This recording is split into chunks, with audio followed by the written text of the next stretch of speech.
But the interesting thing, another contradiction, which has, again, I'm not an economist, I'm a philosopher. I read economics, but my field of study is philosophy.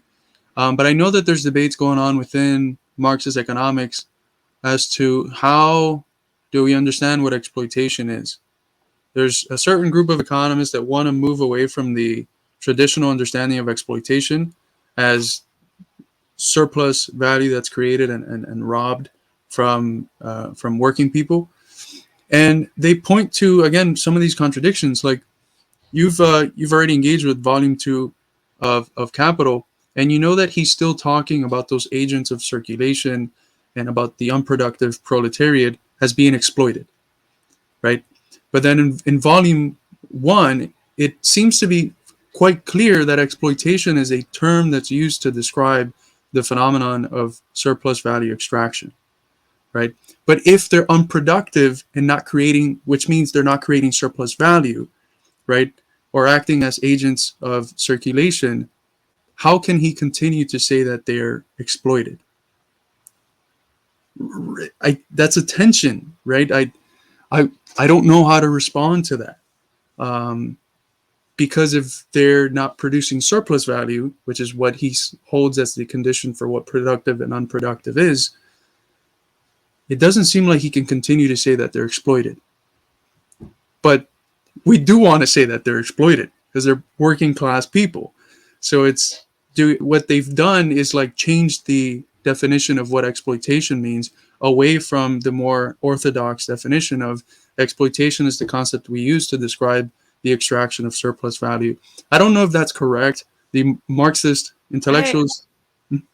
so like, does the extraction of surplus value have to result from the production of material commodities though? Because so say like nurses, they provide services that cost people a ton of money, and that money is funneled to shareholders. Is that money considered surplus value, or is it not because of because they're not producing a material commodity?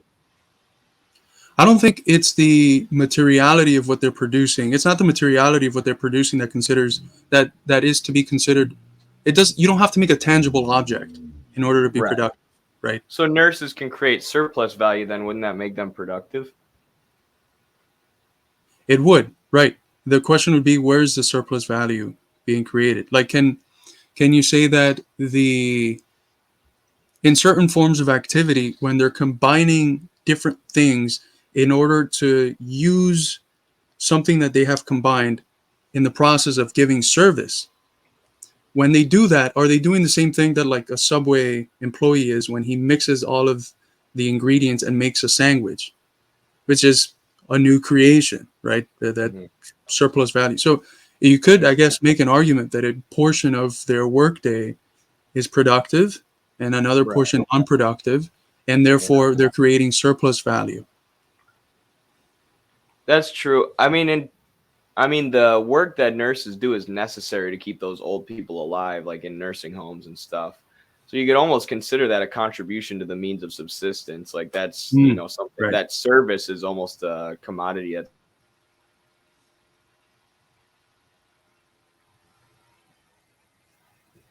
Uh-oh.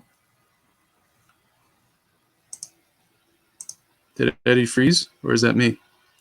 Uh-oh. We glitched Okay, out you're for a back. second there. We back. Okay. I meant to say the nurse's labor is a part of the necessary social labor. Right. So, what was, I had something I wanted to pull up here. But he Um, he would go on to say that like transportation is also necessary, but doesn't mhm. create surplus value, which Right. is I know what it's so freaking confusing. right. it's Um, it's part of the problem is he never saw this service industry that we have today. Right. Like and that's something that's resulted, I feel like, from in America, we don't produce a lot here. We don't manufacture a lot here, which has various, which happens for various reasons. We've seen financialization and stuff, but part of it is because the means of production and technology have advanced to a level where we need much less labor than we used to produce everything we need. Um, because the technology is so advanced, the extraction and production technology is so advanced. So it's created a situation where a lot of people are pushed out of those blue collar workforces into the service industry, and it now makes up a huge portion of the Western economies. And again, that's something Marx never got to see. And if he was alive today, I feel like he would put a lot of investigation into that. It would probably force him to write some new stuff about it, I guess, update his analysis there. But he was seeing it very embryonically. 'Cause again, he's writing about this in the late 50s, 60s, 70s, early 70s. There isn't like what we end up knowing at the turn of the century as very consumerist capitalism. It hasn't taken off yet. But he is aware that there is this growing tendency of making larger chunks of the working class unproductive and function just for the sake of serving consumption, the consumption of the stuff that's made. So yeah, he hadn't seen it yet, but it's weird because he kind of predicted something that had yet to develop. Yeah. And so I don't I want to mean, be like he would have been caught off guard because he did right. No. predict it. Yeah, totally. Like he spends a ton of time in Capital Volume 1 talking about how, the development of the means of production throws people out of the workforce, and allows capitalists to cut their workforce. Like he spends like chapters and chapters talking about that. So this is like a natural development. Those people got to go somewhere. And then, at the beginning of the 19th century or 20th century, advertising takes off, and Right. consumer capitalism takes off, and you have a much larger need for the service industry and even transport industry.